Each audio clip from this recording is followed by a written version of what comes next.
오늘은 부활절입니다. 부활절 말씀을 함께 우리 나눠보려고 하는데, 특별히 오늘 말씀은 설교 특성상 여러분들이 설교를 딱 놓쳐버리면 따라오기가 조금 힘드실 겁니다. 왜냐하면 한 단계 한 단계가 주절이 연결되기 때문에 잘 따라오시면 감사하겠습니다. 흐름을 놓치면 안 될 것 같아요. 마가복음 1장 16절과 17절 말씀 보면 베드로와 그의 동생 안드레가 갈릴리 바닷가에서 물고기를 잡고 있었습니다. 그때 주님께서 그들을 찾아가셔서 나를 따르라, 내가 너희를 사람 낚는 어부가 되게 하겠다 말씀하셨습니다. 베드로는 그 말을 듣자마자 아무런 질문도 하지 않고 예수님을 따라갑니다. 한 번쯤 물을 만합니다. 왜 내가 당신을 따라가야 됩니까? 당신을 따라가면 나한테 어떤 유익이 주어집니까? 등등의 질문을 한 다음에 따라갈 법한데 베드로는 아무런 질문도 하지 않은 채 그냥 그 길로 주님을 따라갔습니다. 저는 이런 생각을 해보았습니다. 만약에 그 사람이 베드로가 아니라 바울이었다면 어땠을까? 바울이었다면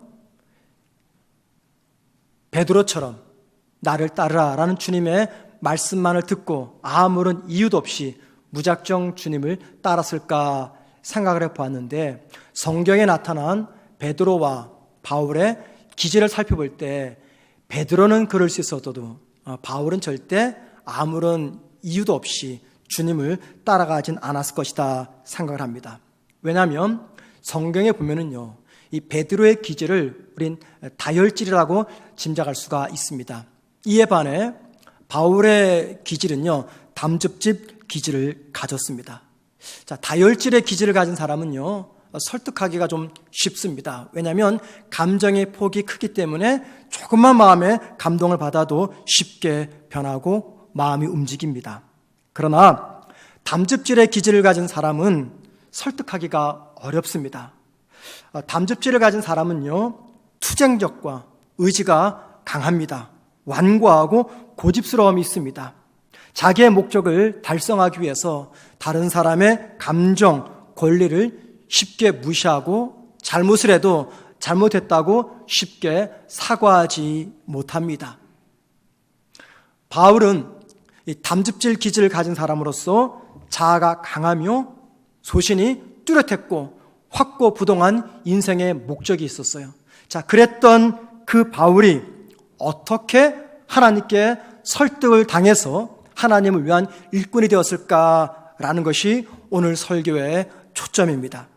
여러분, 바울이 어떻게 하나님께 설득을 당했을까를 생각하기 전에 순서를 바꿔서 바울이 하나님에 의해서 설득을 당한 결과가 무엇인가 하는 문제부터 우리가 좀 생각을 해봐야 될 것입니다.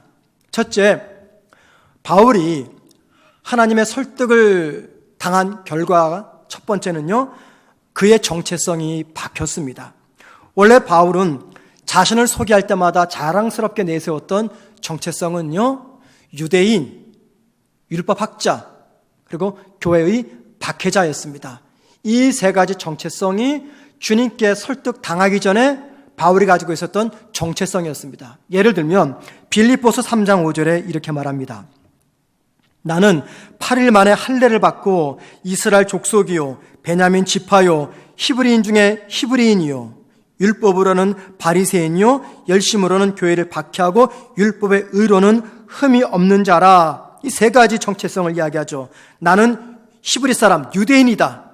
나는 율법으로는 바리새인이다. 즉 율법학자다. 나는 교회의 박해자였다. 이것이 주님께 설득당하기 이전에 바울이 가지고 있었던 정체성이었습니다. 자, 그런데 바울이 새로운 정체성을 갖게 됩니다. 갈라디아서 1장 1절에서 바울은 자신을 가리켜 사도라고 이야기합니다. 사도는 누군가로부터 보냄을 받은 사람을 이야기합니다. 또 로마서 1장 1절 같은 경우에는요, 바울은 자신을 가리켜서 종이라고 이야기합니다. 신약 성경에서 바울의 주님을 만난 이후에 변한 이 정체성 대표적인 두 가지가 바로 이 사도와 종이었습니다. 자, 그런데 여러분, 이 사도와 종의 특징이 무엇입니까? 자신을 사도로 종으로 고백한다는 것은 자기는 자기의 주인이 아니라 자기의 주인은 따로 있음을 의미하는 정체성을 이야기합니다. 즉 누군가에게 속한 사람, 그게 바로 사도요 종입니다. 바울은 주님께 설득당한 이후에 보인 첫 번째 변화는 그의 정체성의 변화였습니다. 자, 두 번째는요, 바울의 인생 목표가 바뀌었습니다. 자, 바울의 인생 목표가 무엇이었습니까? 율법을 잘 지키며 율법을 잘 가르치는 탁월한 율법학자가 되는 것이었어요. 자, 갈라디아서 1장 13절 말씀 보면 그 목적을 위해서 바울이 어떻게 살아왔는지 이렇게 설명합니다. 내가 이전에 유대교회에 있을 때 행한 일을 너희가 들었거니와 하나님의 교회를 심히 박대하여 멸하고 라고 말합니다. 즉 율법을 지키기 위해서 율법 때문에 교회를 박해했다라고 이야기합니다. 자, 그랬던 바울이 이렇게 바뀝니다. 갈라디아서 1장 10절입니다. 내가 사람들에게 좋게 하랴 하나님께 좋게 하랴 사람들에게 기쁨을 구하랴 내가 지금까지 사람들의 기쁨을 구하였다면 그리스도의 종이 아니니라. 삶의 목적이 율법이 아니라 하나님, 즉 예수님을 기쁘게 해드리는 것, 이게 바로 바울의 주님을 만난 변화의 한 모습입니다. 한마디로 말해서 바울의 인생 목표가 바뀐 거예요. 탁월한 율법학자가 되는 곳에서 하나님의 영광을 위해서 살아가는 것, 이게 바뀐 바울의 인생 목표였습니다. 세 번째, 바울 스스로가 의인이 아닌 죄인임을 깨닫는 변화를 경험했습니다.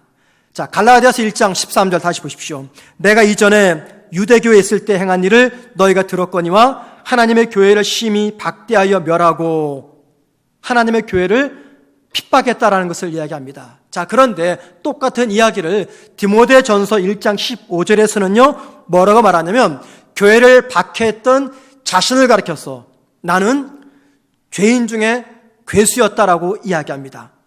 여러분, 지금 바울이 자신을 가리켜서 죄인 중에 괴수였다라고 말해요. 이 말이 무슨 말입니까? 나는 이 세상에서 가장 흉측한 죄인이었다라고 말합니다.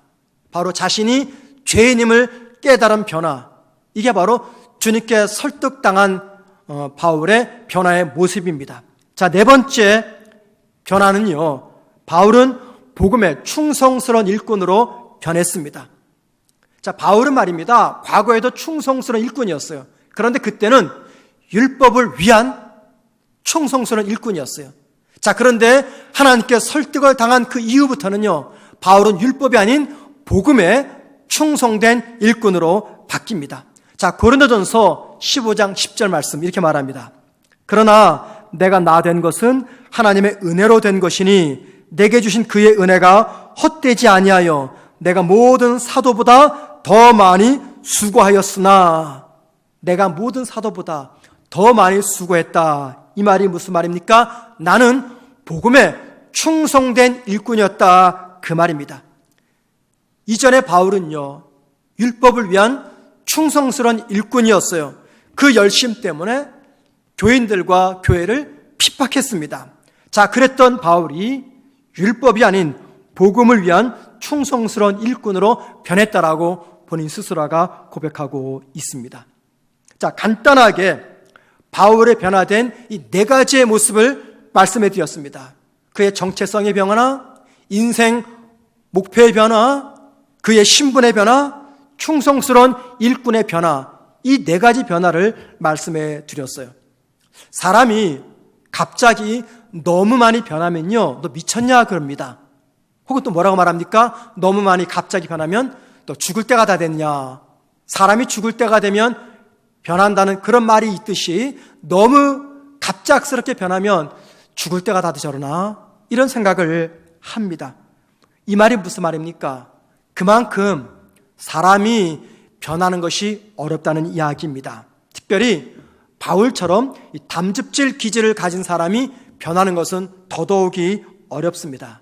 자, 따라서 오늘 우리가 이 바울에 관한 이야기를 들으면서 한 번쯤은 이렇게 바울에게 질문할 필요가 있을 것 같아요. 바울 선생님, 당신이 그렇게 변하게 된 이유가 무엇 때문입니까? 도대체 당신은 무엇 때문에 그렇게 바뀌었습니까? 라고 물어봐야 됩니다. 무엇 때문에 바뀌었습니까?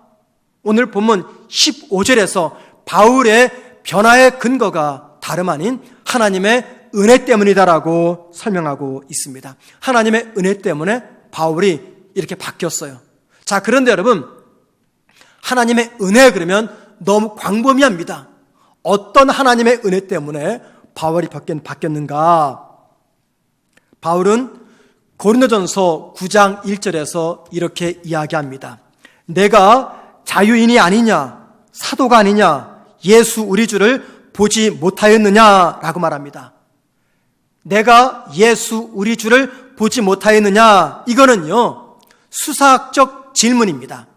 수사학적 질문은 어떤 의도에서 사용하냐면 내가 그렇게 했다라는 것을 강조할 때 수사학적 질문을 씁니다. 그러니까는 내가 예수 우리 주를 보지 못하였느냐라고 하는 이 바울의 수사학적 질문은 바울이 주님을 분명히 보았음을 강조하기 위한 질문입니다. 그만큼 나는 예수 우리 주를 보았다라고 강하게 이야기하는 것이 바울의 수사학적 질문입니다.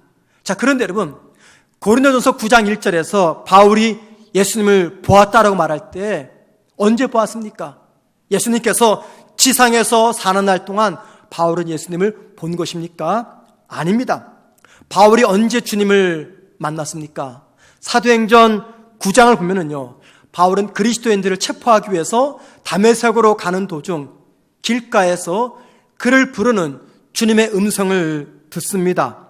바울은 그때 주님의 음성을 듣고 고꾸라집니다. 바울이 다메섹에서 주님의 음성을 듣고 주님을 만났던 그 사건을 회상하면서 고린도전서 9장 1절에서 나는 예수 우리 주를 보았다라고 고백하고 있는 것입니다. 그러니까는 바울이 예수 우리 주를 보았다, 그 말은 부활하신 주님을 내가 만났다, 그 이야기합니다. 그리고 부활하신 주님을 만난 그 사건이 바울의 삶을 송두리째 바꿔 놓았습니다. 그러니 오늘 본문 15절에서 하나님의 은혜로 바울이 변했다라고 이야기할 때 그 하나님의 은혜란 부활하신 주님을 만난 은혜를 의미하고 있는 것입니다. 바울의 인생은 말입니다, 부활하신 주님을 만나기 이전의 삶과 부활하신 주님을 만난 이후의 삶으로 나누어집니다. 바울뿐 아니라 우리도 마찬가지입니다. 예수 믿는 우리의 삶도 말입니다, 부활하신 주님을 만난 이전의 삶과 이후의 삶으로 나누어집니다. 그리고 부활하신 주님을 만난 사람들은 누구를 막론하고 공통점이 하나 있습니다. 그게 뭐냐면 다름 아닌 변화입니다. 변화.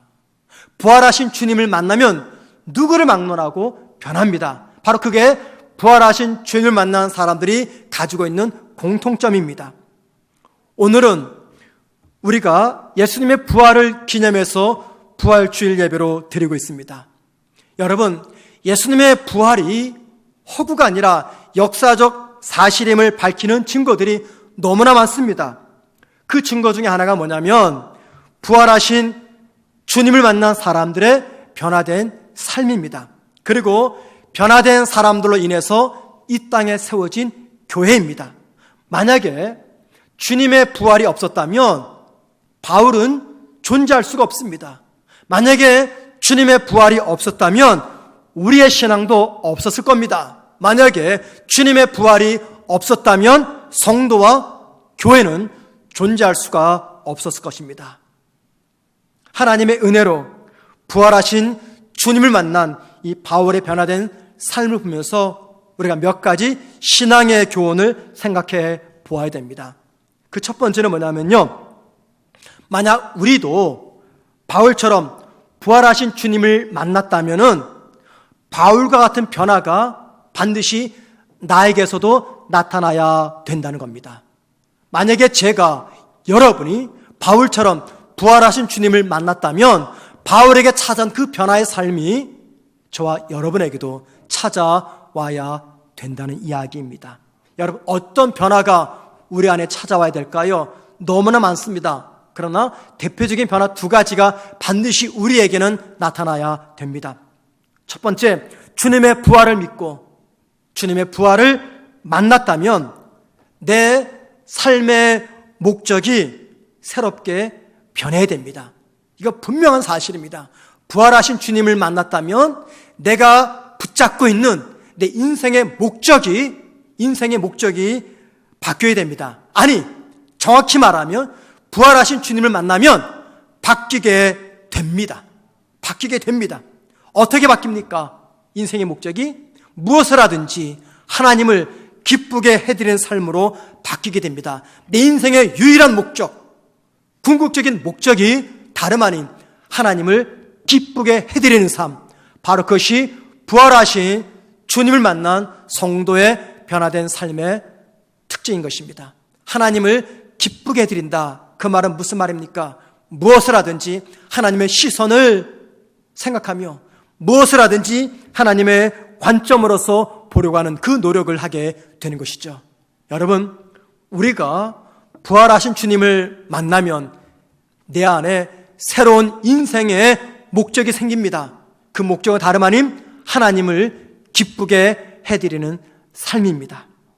두 번째, 또한 저와 여러분이 부활하신 주님을 만나게 되면 복음을 위한 충성스러운 일꾼으로 바뀌게 됩니다. 자, 부활하신 주님을 만나면요, 바울만 충성된 일꾼으로 바뀌는 게 아닙니다. 우리도 부활하신 주님을 만나게 되면 복음을 위해서 내 삶을 들여서 헌신하려고 합니다. 바울은 갈라디아서 2장 20절에서 이렇게 말합니다. 내가 그리스도와 함께 십자가에 못 박혔나니 그런즉 이제는 내가 사는 것이 아니요 오직 내 안에 그리스도께서 사시는 것이라. 지금 바울이 무슨 이야기를 하는 것입니까? 우리가 주님과 함께 십자가에 못 박혔다. 그 말은요, 우리가 부활하신 주님을 만나면 우리가 살아왔던 과거의 삶의 방식에 대해서 마침표를 찍고 새로운 삶의 방식을 따라가게 된다는 것을 이야기합니다. 자, 그렇다면 여러분, 과거의 삶의 마침표를 찍고 새로운 삶의 방식을 따라간다는 것, 도대체 새로운 삶의 방식이 무엇입니까? 다른 게 아닙니다. 하나님을 기쁘게 해드리며 복음을 위해서 충성된 종의 삶을 살아가는 것입니다. 그러니까 부활하신 주님을 만나면 이 두 가지 변화가 내 삶에 찾아온다는 이야기입니다. 자, 그렇다면 여러분, 한 단계 더 들어가 보겠습니다. 누가 부활하신 주님을 만날 수가 있을까요? 또는 어떻게 하면 부활하신 주님을 우리가 만날 수 있을까요? 자, 이 질문에 답을 하기 전에 먼저 중요한 것을 생각해 보아야 됩니다. 여러분, 우리가 부활하신 주님을 만난다는 것은 도대체 무슨 의미일까요? 우리가 부활하신 주님을 만난다, 그 말은 마치 사도 바울처럼 환상이나 꿈을 통해서 주님을 만난다는 것을 의미합니까? 자, 부활하신 주님을 만난다는 것은요, 다른 말로 말하면 복음을 내가 믿는다는 것을 의미합니다. 왜냐하면 복음이란 다른 게 아니라 예수님의 십자가의 죽음과 부활을 의미하기 때문입니다. 바울은 고린도전서 15장 1절에서 이렇게 이야기합니다. 형제들아, 내가 너희에게 전한 복음을 너희에게 알게 하노니 이는 너희가 받은 것이요 또 그 가운데 선 것이라. 형제들아, 내가 너희에게 전한 복음을 너희에게 알게 하노니, 복음을 전했다라고 이야기합니다. 그리고 몇 절 뒤, 즉 고린도전서 15장 3절과 4절에서는 바울이 전했던 복음이 무엇인가를 이렇게 말합니다. 이는 성경대로 그리스도께서 우리 죄를 위하여 죽으시고 장사 지낸 바 되셨다가 성경대로 사흘 만에 다시 살아나사라고 말합니다. 바로 이게 복음입니다. 바울이 전했던 복음은 다름 아닌 예수님의 십자가 죽음과 부활입니다. 예수님의 십자가 죽음과 부활이 복음입니다. 자, 그러니까는 부활하신 주님을 만났다, 그 말은 십자가와 부활의 소식인 복음을 내가 믿음으로 인정하며 받아들였다, 그 말입니다. 환상이나 꿈을 통해서 주님을 만나는 것이 아니라 십자가와 부활의 복음을 내가 받아들이고 내가 인정하는 것, 이게 바로 부활하신 주님을 만난 것을 의미합니다. 따라서 누가 부활하신 주님을 만날까요? 라는 이 질문을 이렇게 바꿀 수가 있습니다. 누가 복음을 믿을까요? 어떻게 부활하신 주님을 만날까요? 이 질문을 이렇게 바꿀 수가 있습니다. 어떻게 복음을 믿을 수 있을까요? 이렇게 바꿔서 말할 수가 있습니다. 여러분, 우리가 어떻게 하면 복음을 믿을까요? 내가 복음을 반드시 믿어야지. 굳게 결심한다고 복음이 믿어집니까? 새해부터는 내가 복음을 꼭 믿을 거야. 굳은 결심을 한다고 그 복음이 믿어집니까? 또는 뜨거운 열심과 의지의 결단을 하게 되면 복음이 믿어집니까? 복음에 대한 믿음은요, 나의 내부에서 만들어지는 것이 아닙니다. 예수님의 부활을 믿는 믿음은요, 내 내부에서 내 스스로가 만들어내는 것이 아닙니다. 어느 날 갑자기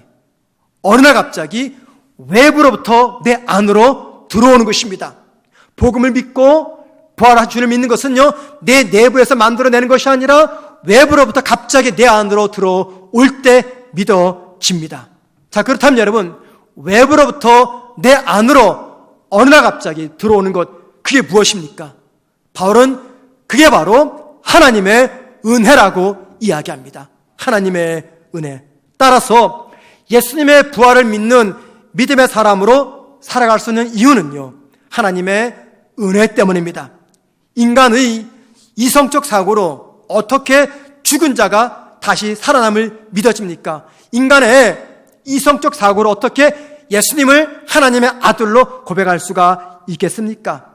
오직 외부에서부터 나에게 주어지는 하나님의 은혜를 통해서만이 이 모든 것들이 믿어집니다. 그러니까는 저와 여러분이 복음이 믿어지는 것은요, 내 스스로의 굳은 결심 때문이 아니라 하나님의 은혜 때문에 믿어지게 되는 것입니다. 영국의 유명한 존 바클레이라는 신학자가 있습니다. 그 사람이 쓰신 책 중에 바울과 선물이라는 제목의 책이 있어요. 굉장히 두꺼운 책인데 이 책에서 바클레이는 이런 이야기를 합니다. 하나님께서 믿는 자에게 주시는 그 은혜의 특징이 있는데 그 은혜의 특징이란 다름 아닌 비상응성의 은혜다라고 말합니다. 비상응성의 은혜. 오늘 설교 제목이죠. 부활 비상응성의 은혜. 하나님께서 성도에게 주신 은혜를 가리켜서 비상응성의 은혜다라고 말합니다. 여러분, 비상응성이란 무슨 말일까요? 비상응성의 은혜란 이런 뜻입니다. 인간의 우월한 민족성, 뛰어난 지위 또는 문화적 위상과 무관하게, 또 하나님을 대적하는 죄악과 하나님에 대한 무지, 그리고 하나님에 대한 필사적 반대와 같은 부정적 가치와도 무관하게 주어지는 은혜, 바로 이것이 비상응적 은혜입니다. 한마디로 은혜를 받는 수혜자의 가치, 자격, 조건, 공로와 상관없이 하나님에 의해서 일방적으로 주어지는 은혜, 바로 이것이 비상응적인 은혜다라고 설명하고 있습니다. 자, 그래서 여러분, 도대체 그리스도인이란 누구인가? 예수를 믿는 신앙인이란 누구인가? 라고 질문할 때 하나님에 의해서 일방적으로 주어지는 비상응성의 은혜를 입은 사람이다라고 답할 수가 있습니다. 비상응성인 은혜 때문에 예수님의 부활을 믿고 자신을 주님의 종이라고 고백을 합니다. 비상응성의 은혜 때문에 주님과 복음과 교회를 위해서 충성스럽게 헌신하는 겁니다. 비상응성의 은혜 때문에 인생의 목표가 새롭게 바뀌는 것입니다. 바로 비상응성의 은혜가 나에게 주어질 때 우리는 복음이 믿어지고 부활하신 주님이 믿어지게 되는 것입니다. 자, 그렇다면 여러분, 그 다음 질문이 어떻게 주어지겠습니까? 그 다음 질문은요, 그렇다면 우리는 어떻게 하면 이 비상응성의 은혜를 경험할 수가 있을까? 어떻게 하면 바울처럼 복음이 믿어지고 예수님의 부활이 믿어지게 되는 것인가? 이미 앞에서 말씀드린 대로 내가 부활하신 주님을 만나 거듭나게 되는 것은요, 전적으로 하나님의 주도하에서 일어나는 은혜의 사건입니다. 그래서 비상응성의 은혜라고 이야기하죠. 이 은혜는 나의 조건, 나의 가치, 나의 공로, 나의 자격과 관계없이 일방적으로 찾아오고 주어지는 은혜입니다. 자, 그런데 여러분, 그럼에도 불구하고 이 비상응성의 은혜를 우리가 누리고 경험하기 위해서는요, 몇 가지 지켜야 될 중요한 삶의 자세가 있습니다. 일방적으로 찾아오는 하나님의 은혜를 우리가 누리기 위해서는 우리가 꼭 해야 될 중요한 일이 있는데, 저는 세 가지로만 말씀을 드리겠습니다. 어쩌면 세 가지 실천적인 면입니다. 첫째는요, 은혜 받을 자리를 지키는 것입니다. 은혜 받을 자리를 지키는 거예요. 자, 바람이 어디로부터 불어와서 어디로 날아가는지 우리가 모르는 것처럼 언제, 어디서, 어떻게 내가 부활하신 주님을 만날지 모릅니다. 언제, 어디서, 어떻게 이 복음이 내가 믿어질지 모릅니다. 그래서 부활하신 주님을 만나는 사건은요, 내가 전혀 예상하지 않은 순간, 예상하지 않은 때, 예상하지 않은 방법으로 나에게 찾아오는 하나님의 은혜입니다. 따라서 복음이 믿어지고 부활하신 주님을 만나기를 원한다면 여러분, 은혜 받을 자리를 언제나 지키셔야 됩니다. 이게 굉장히 중요합니다. 이게 굉장히 중요합니다. 우리 자녀들에게 신앙으로 가르치고 권면할 때 늘 당부하는 것이 있어요. 아직 주님을 만나지 못해서도 괜찮아. 아직 천국과 지옥이 믿어지지 않아도 괜찮아. 아직 주님이 너를 위해서 십자가에서 죽으시고 부활하심이 믿어지지 않아도 괜찮아. 그러나 단 은혜 받을 자리는 언제나 지키고 있어야 된다라고 당부하는 이유는요, 하나님의 은혜가 임하는 때와 장소가 우리가 언제인지 모르지만 적어도 은혜 받을 자리를 지킬 때 하나님의 은혜가 주어지게 된다는 것입니다. 여러분, 우리가 하나님의 은혜를 받을 최상의 자리가 어디입니까? 어느 곳에서 어떤 방법으로 하나님의 은혜를 누릴 수가 있습니까? 그 장소, 그 방법은 다름 아닌 바로 예배의 자리입니다. 왜 예배의 자리일까요? 이 예배 시간에 거룩하신 하나님의 말씀이 선포되는 시간이기 때문에 예배 시간이야말로 하나님의 은혜를 우리가 누릴 수 있는 최상의 장소요 시간입니다. 또한 기도의 시간입니다. 또한 말씀을 연구하는 시간입니다. 바로 이것들이 은혜 받을 자리입니다. 부활하신 주님을 만나기를 원하신다면 이 은혜 받을 자리를 지키셔야 됩니다. 죄악된 자리에 있으면서 부활의 주님 만나기를 기대한다면요, 그 자체가 하나님의 이름을 욕되게 하는 것입니다. 두 번째, 비상응성의 은혜를 받기를 원한다면, 부활하신 주님을 만나기를 원한다면 여러분, 우리가 하나님 앞에서 파산 선언을 하는 것입니다. 다른 말로 말하면 하나님 앞에서 파산 신청을 하는 것이에요. 내 의지에 대한 파산 신청, 내 공로에 대한 파산 신청, 내 믿음에 대한 파산 신청을 하는 것입니다. 이게 무슨 말입니까? 하나님 앞에서는 나는 아무것도 아닙니다. 나는 하나님이 아니면 아무것도 할 수가 없습니다라고 파산 선언을 하는 것입니다. 여러분, 하나님 앞에서 우리가 파산 선언을 한다는 것은 하나님의 은혜가 없으면 나는 회생 불가입니다. 하나님 앞에서 내가 파산 신청을 하니 하나님께서 은혜로 나를 구해 주십시오라는 의미입니다. 하나님 앞에서 자신의 인생을 가리켜 제로라고 고백하는 것, 바로 그것이 파산 선언입니다. 하나님 앞에서 자신에 대해서 철저한 무능을 고백하는 것, 이게 바로 파산 신청입니다. 세 번째입니다. 믿음의 파산 신청과 동시에 내 삶의 주도권을 하나님께 내어드려야 됩니다. 여러분 한번 생각해 보십시오. 파산 신청을 하면서도 삶의 주도권은 여전히 내가 쥐고 있어요. 이게 진짜 파산 선언한 것이 맞습니까? 그런데 우리 가운데 그런 분들이 계십니다. 입으로는 하나님, 저는 아무것도 아닙니다. 하나님이 도와주지 아니하시면 나는 회생 불가입니다.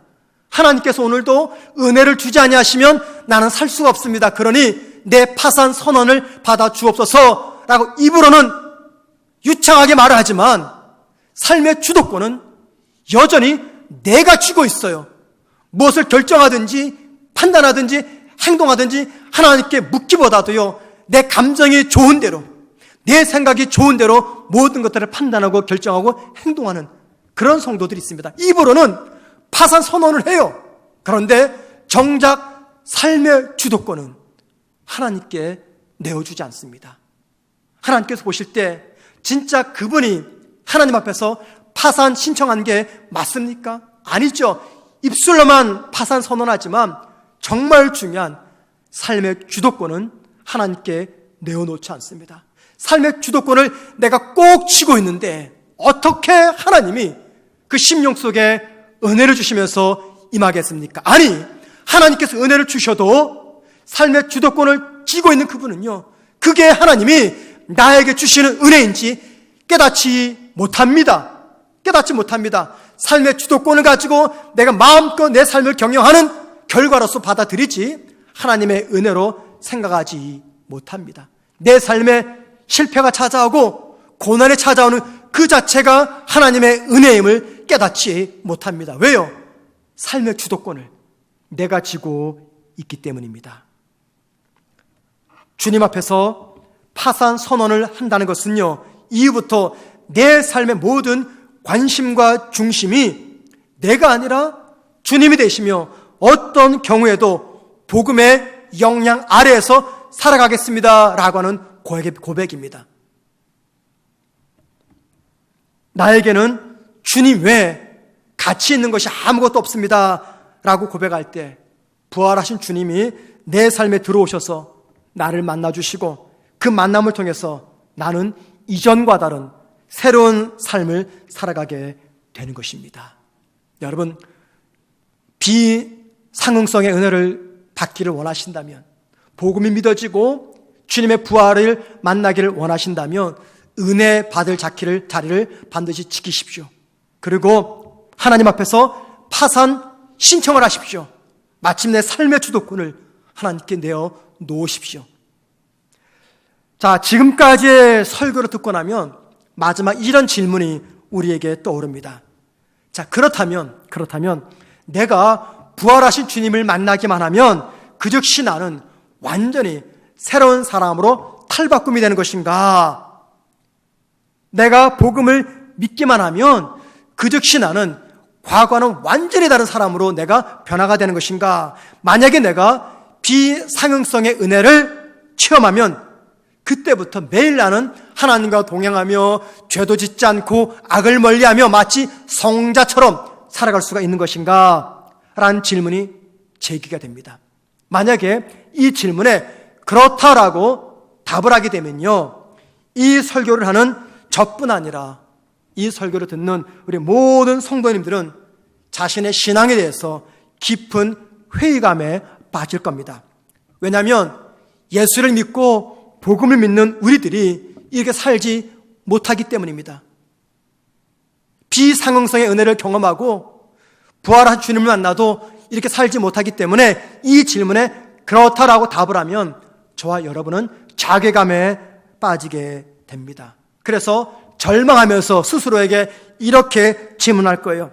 분명히 나는 부활하신 주님을 만났는데, 분명히 나는 복음을 믿고 있는데 왜 나는 완벽하게 변하지 못하고 여전히 오늘도 죄에 끌려다니면서 내가 나의 주인이 되어서 내 마음대로 살아가고 있는 것인가? 왜 부활하신 주님을 만난 나에게는 바울과 같은 충성된 헌신이 나타나지 않는 것인가? 내 믿음은 혹시 가짜는 아닌가? 이런 질문과 의구심이 따라옵니다.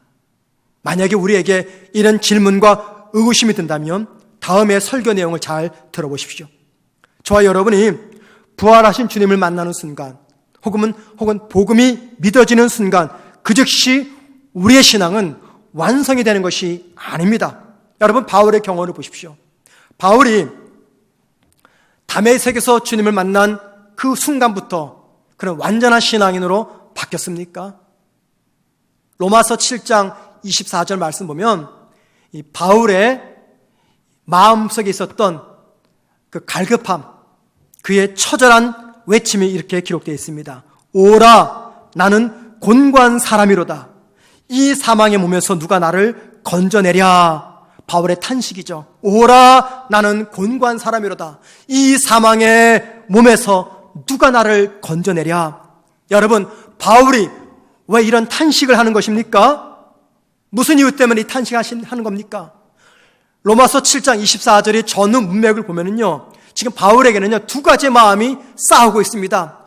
육체의 욕망을 따라 살고 싶은 마음과, 그래서는 안 되고 성령의 음성을 따르고 싶은 그 마음, 이 두 가지 마음 사이에서 갈등이 벌어지고 있습니다. 그 갈등이 너무 심하니까 바울이 탄식하는 거예요. 오라, 나는 공고한 자로다. 이 사망의 몸에서 누가 나를 건져내랴. 탄식하고 있는 것입니다. 바울이 다메섹에서 주님 만났을 때가 언제일까요? 주후 34년쯤이 됩니다. 주후 34년. 자, 그렇다면 바울이 이 로마서를 쓸 때가 언제일까요? 주후 57년경입니다. 그러니까는 다메섹에서 주님 만나고 나서 한 23, 4년 뒤에 이 로마서를 썼어요.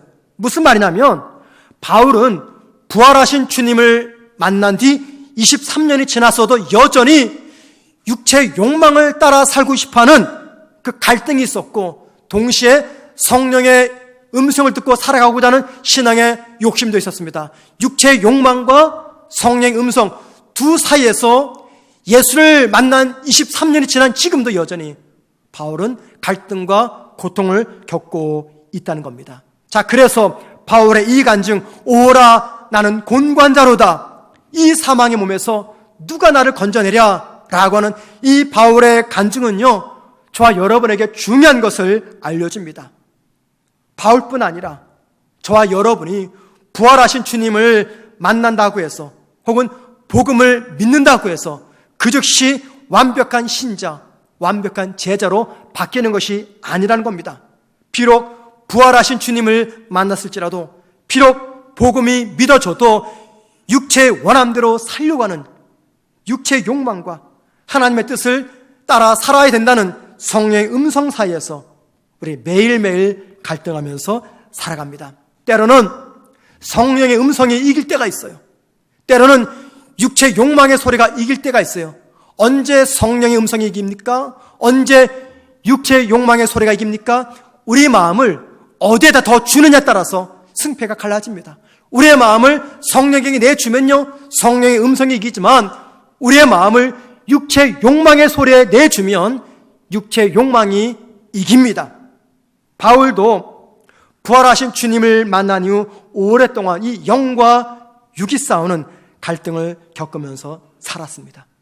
그리고 어떤 때는 무너지기도 하고, 어떤 때는 절망하기도 하고, 어떤 때는 승리하기도 하고, 그 과정을 통해서 바울은 조금씩 성숙해졌고 마침내 주님의 제자다운 삶을 살아갈 수가 있었던 겁니다. 여러분, 저와 여러분이 복음을 믿고 부활하신 주님을 만났다는 그 말은요, 무슨 말이냐면 내 심령에 새로운 생명의 씨앗이 뿌려졌다, 그 말입니다. 나에게 전해진 이 생명의 씨앗이 잘 자라서 풍성한 열매를 맺기 위해서는요, 우린 최선을 다해서 그 생명의 씨앗을 소중하게 잘 관리해야 됩니다. 정기적으로 물도 주고 비료도 주고 또는 햇볕도 세게 해야 됩니다. 이 말이 무슨 말입니까? 그래서 교회는 성도들이 이 새 생명의 씨앗을 잘 관리해서 풍성한 열매를 맺도록 하기 위해서 예배를 비롯한 다양한 신앙 훈련을 만들어서 참석하라고 성도들에게 권고하고 있는 것입니다. 따라서 부활하신 주님을 만났지만 아직 온전하고 성숙한 신앙인으로 변화되지 못했다고 해서 너무 낙심할 필요가 없습니다. 왜냐하면 우리는 이미 완성된 것이 아니라 매일매일 조금씩 변화와 성숙을 향해서 나아가고 있기 때문입니다.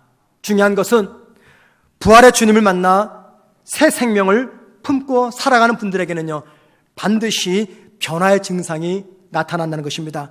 큰 변화든 작은 변화든 혹은 빠른 변화든 늦은 변화든 누구를 막론하고 복음을 믿고 부활하신 주님을 만난 그분에게는 변화와 성숙의 속도가 나타난다는 겁니다. 그리고 그 변화는요, 마침내 자신을 넘어서 이웃과 세상에게 선한 영향력을 전하는 통로가 됩니다. 아놀드 토인비라는 유명한 영국의 역사학자가 있습니다. 굉장히 유명한 역사학자죠. 이 사람이 쓴 책 중에 역사의 연구라는 제목의 책이 있습니다. 아주 너무너무 유명한 책입니다. 이 책에서 토인비는 이런 이야기를 해요. 역사의 변화는 언제나 창조적 소수에 의해서 주도된다, 그 말합니다. 역사의 변화는 언제나 창조적 소수에 의해서 주도된다. 자, 그러면서 토인비는 사도 바울 이야기를 합니다. 사도행전 26장 보면은요, 바울이 체포돼서 로마 총독 베스도 앞에서 재판을 받습니다. 그런데 바울은 로마 시민권이 있었어요. 그 당시 로마 시민권을 가진 사람은 본인이 원하면 로마 황제 앞에서 재판 판결을 받을 수가 있었어요.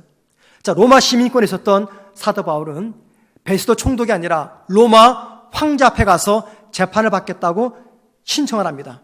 마침내 그의 청이 받아들여서 사도행전 27장 말씀 보면요, 바울이 이제 죄수의 몸으로 배를 타고 로마 황제를 향해서 나아갑니다. 그때 죄수였던 바울을 싣고 로마를 향해서 떠나가는 그 배를 가리켜서 이 아놀드 토인비는 이런 이야기를 했어요. 유럽의 역사와 문명과 문화를 싣고 가는 배라고 설명을 했습니다. 사도 바울을 싣고 가는 그 배를 가리켜서 유럽의 역사와 문명과 문화를 싣고 가는 배다라고 설명을 했어요. 이 말이 무슨 말입니까? 그 배에 타고 있었던 한 사람, 복음을 믿고 부활하신 주님을 만난 그 사도 바울 한 사람, 그 한 사람 때문에 유럽의 역사가 바뀌었다, 그 말입니다. 이 말이 사실인 이유는요, 유럽의 역사는요, 기독교 역사가 중심이 됩니다. 유럽의 기독교 역사는 사도 바울 때문에 시작이 됩니다. 그러니 토인비가 말하는 역사의 변화는 언제나 창조적 소수에 의해서 주어진다, 주도된다, 그 말은요, 이런 말입니다. 유럽의 역사는 부활을 경험한, 복음을 믿었던 사도 바울 한 사람 때문에 주도되었다라고 말할 수가 있는 것입니다. 여러분, 세상을 변화시킨 바울의 힘과 능력의 원천이 무엇입니까? 조직입니까?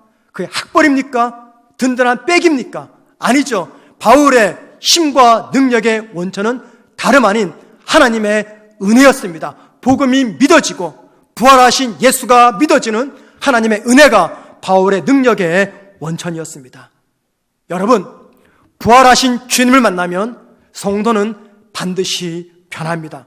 그리고 그 변화의 물결은요, 자신뿐만 아니라 그가 속한 그곳으로 사람과 섬김을 통해서 흘러갑니다.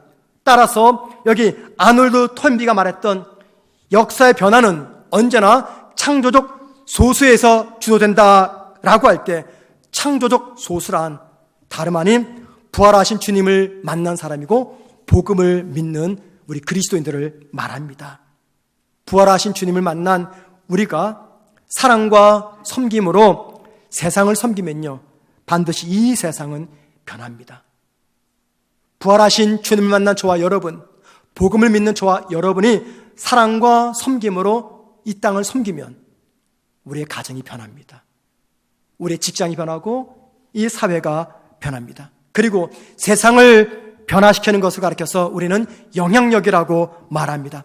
하나님의 은혜로 말미암아 예수님의 부활을 믿는 우리에게는요, 이 땅에서 영향력으로 살아갈 수 있는 능력이 주어졌습니다.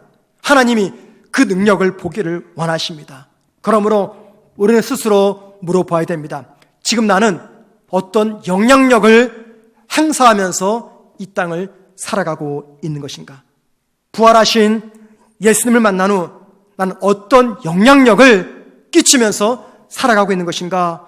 복음을 믿고 부활하신 주님이 있는 나로 인해서 우리 가정에 무엇이 변했고, 나로 인해서 내 직장이 무엇이 변했고, 나로 인해서 내 공동체가 무엇이 변했는지 우리는 이 부활절 아침에 스스로를 물어봐야 됩니다. 여러분, 우리는 평범한 사람이 아닙니다. 우리는 예수님의 부활을 믿는 성도입니다. 우리가 예수님의 부활을 믿는다는 것은요, 무슨 말입니까? 나의 소망이 예수 부활에 있다는 것입니다. 여러분, 나의 소망이 이 땅, 물질, 명예, 건강, 자식, 이루어야 될 꿈에 있는 것이 아니라 예수님의 부활에 있다고 고백하는 사람, 바로 그 사람들이 그리스도인입니다. 그래서 그리스도인은 결코 평범한 사람이 아닙니다. 예수님의 부활에 소망을 둔다는 것, 그게 무슨 의미입니까? 예수님의 부활을 믿기 때문에 내 삶이 더 나아질 거야. 예수님의 부활을 내가 믿기 때문에 내 경제 사정이 나아질 거야. 예수님의 부활을 믿기 때문에 내 건강이 나아지고, 예수님의 부활을 믿기 때문에 내 자녀의 앞날이 나아질 것이고, 예수님의 부활을 믿기 때문에 우리 가정이, 내 사업장이 더 번창할 거야. 그 소망이 아닙니다. 예수님의 부활을 믿기 때문에 나 역시 부활할 것을 믿는 소망이 우리에게 주어진다는 겁니다. 그게 바로 예수님의 부활에 내가 소망을 둔다는 겁니다. 부활의 그 소망 때문에 우리는 이 땅에 변화를 주면서 살아갈 수가 있는 것입니다. 2020년 부활절 예배를 드리면서 내 자신에게 스스로 질문해 보시길 바랍니다. 예수님의 부활을 믿는 나, 복음을 믿는 나 때문에 우리 가정과 내 직장과 내 주변이 어떻게 변했는지 물어보십시오. 하나님 앞에서 파산 신청을 하고 내 삶의 주도권을 하나님께 내어드림으로 내 삶에, 내 일상에 어떤 변화가 찾아왔는지 이 부활절 예배를 드리면서 한번 확인해 보시기를 부탁을 드립니다. 예수님의 부활을 믿는 나, 비상응성의 은혜를 받은 나는 어떻게 이 세상에서 살아가고 있는지 부활절 아침에 우리 스스로에게 자문자답을 하셔야 됩니다. 예수님의 부활은 역사적 사실인데 그 역사적 사실을 믿고 있는 나는 부활을 믿는 그 믿음을 가지고 어떻게 살아가고 있는 것인가? 예수님의 부활과 나의 부활을 믿는 그 부활 신앙을 가지고 이웃과 사회에 선한 영향력을 행사하는 저와 여러분 되기를 주님의 이름으로 축원을 드립니다.